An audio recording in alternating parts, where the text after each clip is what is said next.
Hey, welcome back to another video blog. My name is Mike, and welcome to the OBDM video channel. Do a lot of gaming content here, but I'm also taking the time to do a few videos about audio.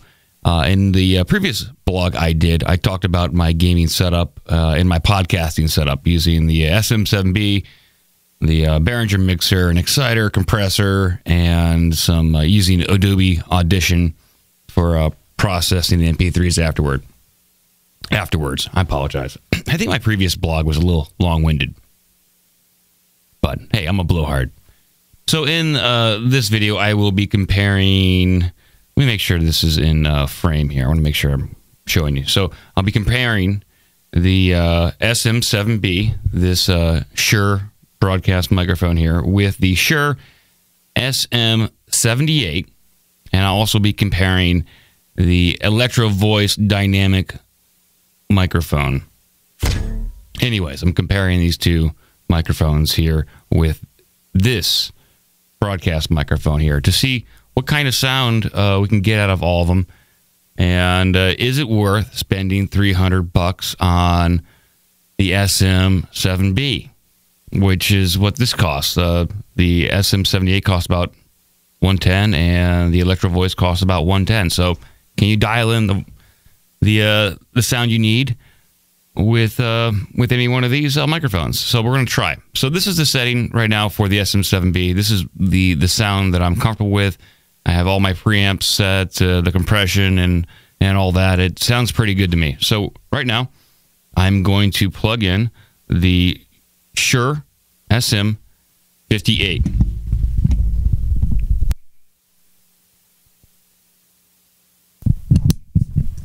All right, this is the Shure SM58. Hey, I can lean in a little bit and see how you're doing.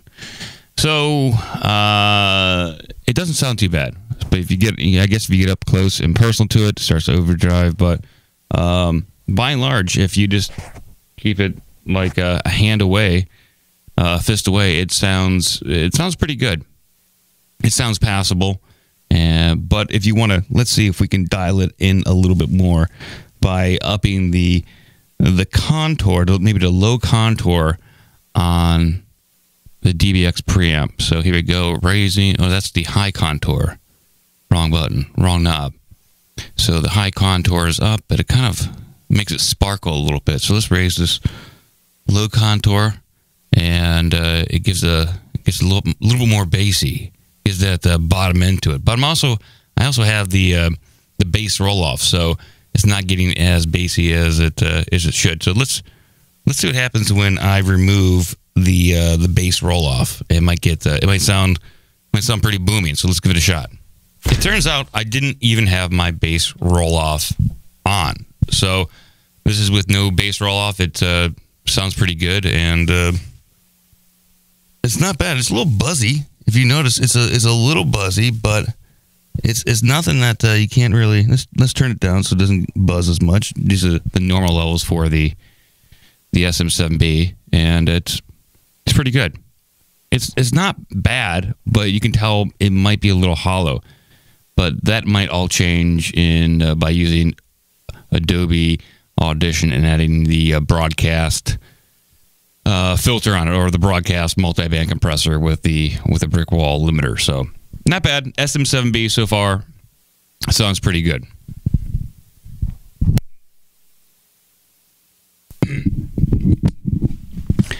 This is the Electro-Voice dynamic microphone, and it sounds pretty good, doesn't it? I guess it is getting a little. It is getting a little. If you can hear, it's a little buzzy. So let's see if we can fix that by turning down the highs. Let's turn down the highs and turn up the low end contour. Let's do that. Here we go. So the low end contour is up, and it is a little buzzy. These aren't, I guess typically they're not close talking microphones. This SM7B, you can be a close talker and talk close into it like that, but this seems to be a little overdriven, And I need to, let's see if I can turn down the overdrive. Turn it down. No, it's just kind of buzzing. So maybe it's the input. I backed off the input. I backed off the input, and I wonder if that's doing anything. Let's back off the input, back off the low contour, and put it back up. So you're going to be able to tell the difference. You're definitely going to be able to tell the difference.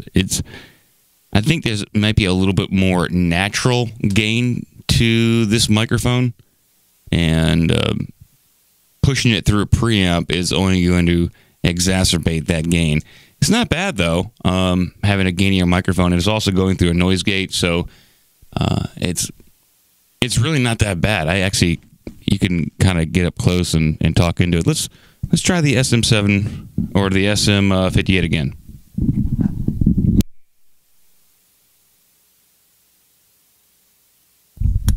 I lied. I'm going back into this. I'm back in the SM7B. I'm gonna go change my settings real fast. Back to the way they were. All right. Well, that's back to the way they were, and you can definitely hear a difference. Yeah, you can hear a very noticeable difference. So let's go back to the SM58 just one more time.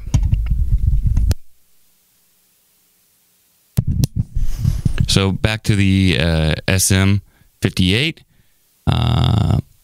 I don't mind it, and it certainly is passable. I mean, if you put anything with a $100 price range through a $200 compressor, a preamp, and then add some Adobe Audition on top of it, you can make it sound good. So can you justify spending $300 on a broadcast microphone when you can just spend $110? I don't know. And if you're using if you just want to have a budget podcasting setup, then no. But if you want to spend a little extra money and have all the extra features on the SM7B with the increased presence and the bass roll-off built into the microphone, it might be worth it. So let's go back to the SM7B and close this thing up.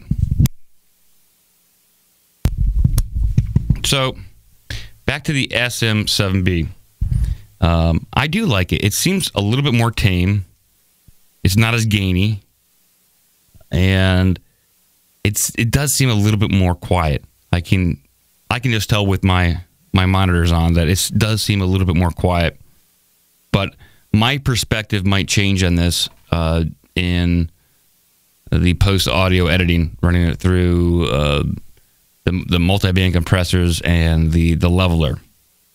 But hopefully you learned something from this, that you don't got to spend a lot of money on a good microphone. A good preamp and some compression will do just fine for your podcast or your gaming setup. So thanks for watching, and I will talk to you guys later. Goodbye.